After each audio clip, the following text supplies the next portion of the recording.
जय श्री राम दोस्तों, आइए जानते हैं कि क्या अभिमन्यु का अल्प आयु में वीरगति को प्राप्त करना पहले से ही निर्धारित था। आखिर पिछले जन्म में कौन थे अर्जुन के पुत्र अभिमन्यु। महाभारत काल में अभिमन्यु एक ऐसा योद्धा था जो बहुत कम उम्र में वीरगति को प्राप्त हो गया, लेकिन वो महाभारत के कई अनुभवी योद्धाओं के बराबर था।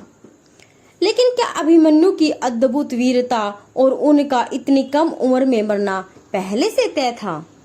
आखिर वो पिछले जन्म में कौन थे? चक्र भेदने के दौरान सब कुछ जानते हुए भी कृष्ण ने उन्हें क्यों नहीं बचाया? चलिए जानते हैं इस सब के बारे में विस्तार से। अभिमन्यु एक ऐसे योद्धा थे जो कर्ण, दुर्योधन, द्रोणाचार्य सहित 7 महारथियों पर चक्र भेदने के दौरान भारी पड़ गया था। आखिर वह इतनी कम उम्र में इतना कुशल और वीर योद्धा कैसे बना? वह इतनी कम उम्र क्यों जिया?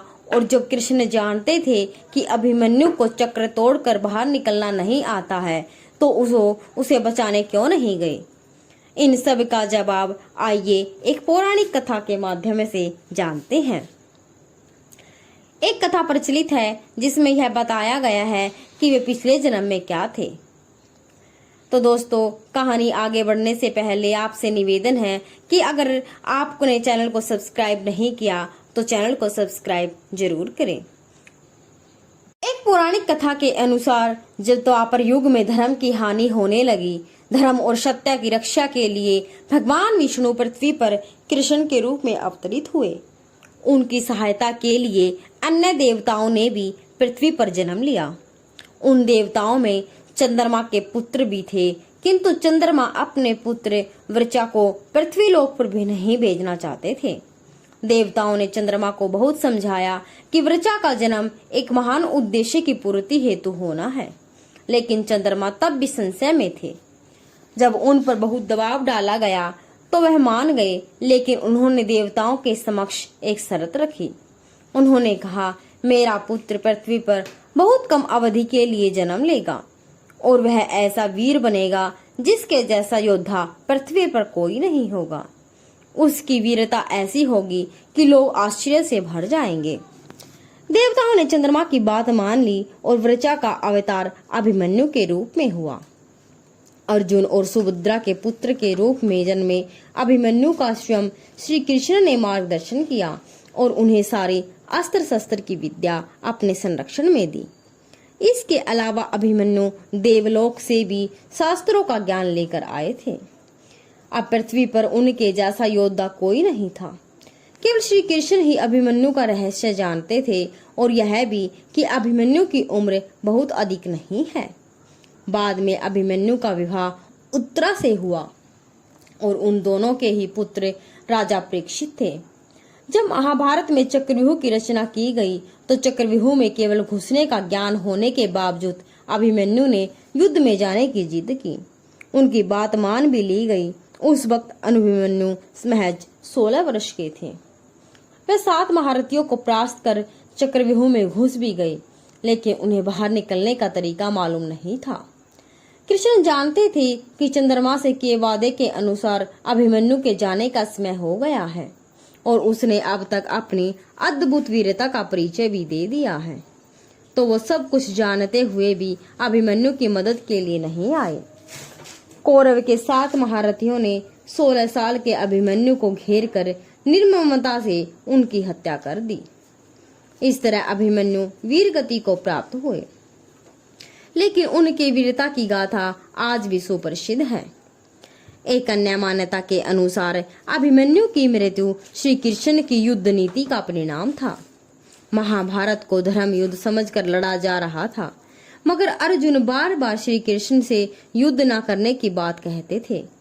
अभिमन्यु के मरने के बाद पुत्र के वियोग में अर्जुन ने पूरे निश्चय के साथ युद्ध लड़ना शुरू कर दिया और श्री कृष्ण यही चाहते थे।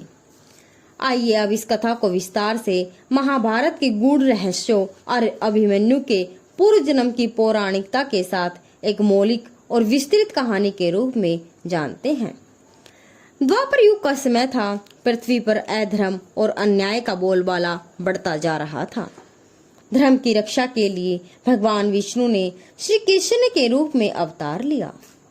देवताओं ने भी अपने अपने अंश पृथ्वी पर भेजे।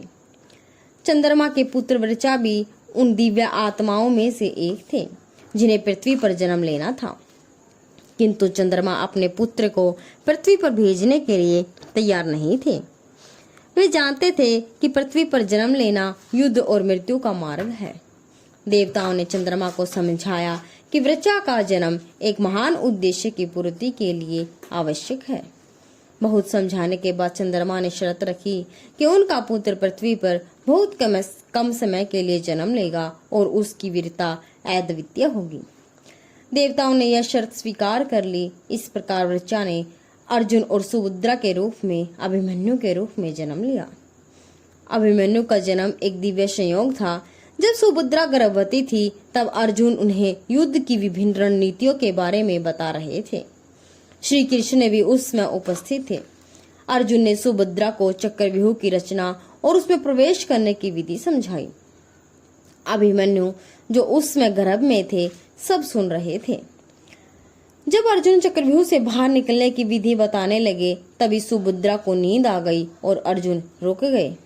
इस प्रकार अभिमन्यु ने चक्रव्यूह में प्रवेश करने की विधि तो जान ली, लेकिन बाहर निकलने का मार्ग अधूरा रह गया। अभिमन्यु का बचपन अत्यंत तेजस्वी और साहसी था। श्री कृष्ण ने स्वयं उन्हें अस्त्र शस्त्र की शिक्षा दी। अभिमन्यु ने अल्प आयु में ही धनुर्विद्या, गदा, तलवार, भाला और अन्य शस्त्रों में निपुणता प्राप्त कर ली थी। उनकी वीरता और साहस की चर्चा पूरे हस्तिनापुर में थी। अभिमन्यु का विवाह राजा विराट की पुत्री उत्तरा से हो गया। विवाह के बाद भी अभिमन्यु ने अपने कर्तव्यों और धर्म का पालन किया। वे सदैव धर्म और सत्य के मार्ग पर चलते रहे। महाभारत का युद्ध प्रारंभ हुआ। कौरवों और पांडवों के बीच धर्म और अधर्म की निर्णायक लड़ाई थी। युद्ध के 13वें दिन कौरवों ने गुरु द्रोणाचार्य के नेतृत्व में चक्रव्यूह की रचना की। यह एक ऐसी युद्ध नीति थी जिसमें प्रवेश करना अत्यंत कठिन था और बाहर निकलना उससे भी कठिन। अर्जुन उस समय युद्ध के अन्य मोर्चों पर व्यस्त थे। पांडवों के पास चक्रव्यूह को भेदने का केवल अभिमन्यु के पास था। अभिमन्यु ने युद्ध में जाने की इच्छा प्रकट की। युधिष्ठिर, भीम, नकुल, सहदेव सभी ने अभिमन्यु को समझाया, लेकिन अभिमन्यु ने कहा, धर्म की रक्षा के लिए मैं अपने प्राण भी न्यौछावर कर दूंगा। यदि आज मैं पीछे हट गया तो पांडव सेना का मनोबल टूट जाएगा। अंततः सभी ने अभिमन्यु को अनुमति दे दी। अभिमन्यु ने अपने रथ को सजाया, धनुष उठाया और युद्ध भूमि में उतर पड़े। उनके साथ पांडवों के अन्य योद्धा भी थे, लेकिन जैसे ही अभिमन्यु ने चक्रव्यूह में प्रवेश किया, कौरवों ने द्वार बंद कर दिया। अभिमन्यु अकेले चक्रव्यूह के भीतर रह गए। सामने 7 महारथी कर्ण, दुर्योधन, द्रोणाचार्य, अश्वत्थामा, कृतवर्मा, कृपाचार्य और जयद्रथ खड़े थे। अभिमन्यु ने अद्भुत पराक्रम दिखाया। उन्होंने अकेले ही कौरव सेना में हाहाकार मचा दिया।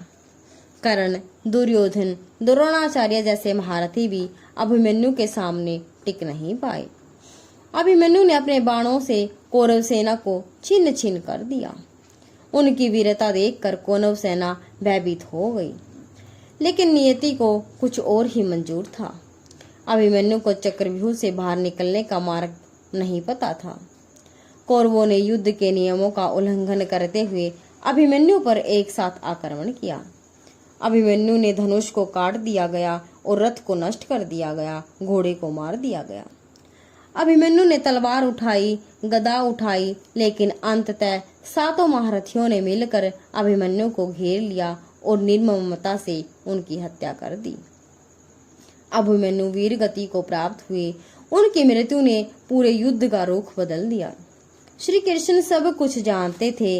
वे जानते थे कि चंद्रमा से किए वादे के अनुसार अभिमन्यु का समय पूरा हो गया है। वे जानते थे कि अभिमन्यु का बलिदान आवश्यक है, क्योंकि अर्जुन को युद्ध के लिए पूर्ण रूप से तैयार करना था। अभिमन्यु की मृत्यु ने अर्जुन के भीतर की सारी भावनाओं को जगा दिया। पुत्र के वियोग में अर्जुन ने प्रतिज्ञा ली कि वे अगले दिन जयद्रथ का वध करेंगे, अन्यथा अग्नि में प्रवेश कर जाएंगे। श्री कृष्ण ने अर्जुन का मार्गदर्शन किया और अगले दिन अर्जुन ने जयद्रथ का वध कर अपने पुत्र की मृत्यु का प्रतिशोध लिया। अभिमन्यु की मृत्यु केवल एक वीर योद्धा की मृत्यु नहीं थी, बल्कि यह धर्म और अधर्म के संघर्ष में एक निर्णायक मोड़ था। अभिमन्यु का बलिदान पांडवों के लिए प्रेरणा बना। उनकी वीरता, साहस, धर्मनिष्ठा आज भी लोगों के लिए आदर्श है। अभिमन्यु के पुत्र परीक्षित ने आगे चलकर पांडव वंश को आगे बढ़ाया और धर्म की स्थापना की। अब बात करते हैं अभिमन्यु के पिछले जन्म की। तो अभिमन्यु पौराणिक मान्यताओं के अनुसार अभिमन्यु का पूर्व जन्म चंद्रमा के पुत्र वर्चा के रूप में हुआ था। वर्चा अत्यंत तेजस्वी और पराक्रमी थे। देवताओं ने उन्हें पृथ्वी पर जन्म लेने के लिए कहा ताकि वे धर्म की स्थापना करने में सहायता कर सके। चंद्रमा ने शर्त रखी कि उनका पुत्र पृथ्वी पर अल्पायु रहेगा, लेकिन उसकी वीरता अद्वितीय होगी। इसी कारण वर्चा ने अभिमन्यु के रूप में जन्म लिया और अपने अल्प जन्म में ही अद्भुत वीरता का परिचय दिया। एक अन्य कथा के अनुसार अभिमन्यु का जन्म एक ऋषि के श्राप के कारण हुआ था। कहा जाता है कि एक बार एक महान ऋषि ने अभिमन्यु को श्राप दिया था कि वे अगले जन्म में अल्प आयु रहेंगे, लेकिन उनकी मृत्यु धर्म की स्थापना के लिए आवश्यक होगी। इस प्रकार अभिमन्यु का जीवन और मृत्यु दोनों ही पूर्व निर्धारित थे। महाभारत के युद्ध में अभिमन्यु की भूमिका अत्यंत महत्वपूर्ण थी। उनकी मृत्यु ने पांडवों को एकजुट किया और अर्जुन को युद्ध के लिए प्रेरित किया। श्री कृष्ण की युद्ध नीति के अनुसार अभिमन्यु का बलिदान आवश्यक था ताकि अर्जुन अपने पुत्र के वियोग में युद्ध के प्रति पूर्ण रूप से समर्पित हो जाए। अभिमन्यु की मृत्यु के बाद अर्जुन ने अपने शोक की शक्ति में बदल दिया और महाभारत के युद्ध को निर्णायक दिशा दी। अभिमन्यु की वीरता, साहस और धर्मनिष्ठा आज भी लोगों के लिए प्रेरणा है। उनका जीवन हमें सिखाता है कि धर्म और सत्य के मार्ग पर चलना ही सच्चा जीवन है। अभिमन्यु ने अपने अल्प जीवन में ही वह कर दिखाया जो बड़े बड़े योद्धा भी नहीं कर सके।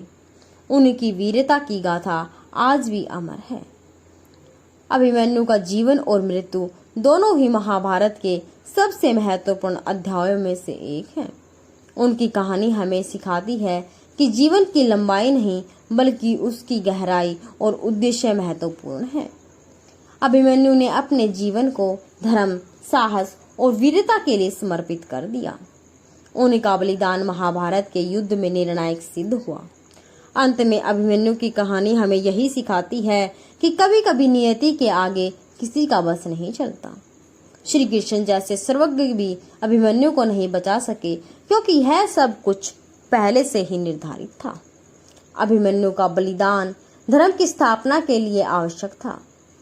उनकी मृत्यु ने पांडवों को एकजुट किया, अर्जुन को युद्ध के लिए प्रेरित किया और अंततः धर्म की विजय सुनिश्चित की। इस प्रकार अभिमन्यु का कम उम्र में वीरगति को प्राप्त करना पहले से तय था। वे पिछले जन्म में चंद्रमा के पुत्र वर्चा थे, जिन्होंने पृथ्वी पर जन्म लेके धर्म की स्थापना में महत्वपूर्ण भूमिका निभाई। उनकी वीरता, साहस और बलिदान आज भी अमर है। तो महाभारत की यह कथा हमें सिखाती है कि धर्म और सत्य के मार्ग पर चलना ही सच्चा जीवन है और अभिमन्यु इसका सर्वोत्तम उदाहरण है। तो दोस्तों, अपनी राय कमेंट बॉक्स में जरूर करें और आपको यह कहानी अच्छी लगे तो वीडियो को लाइक शेयर जरूर करें और कमेंट्स में जय श्री कृष्णा जरूर लिखें। जय श्री राम, जय श्री कृष्णा।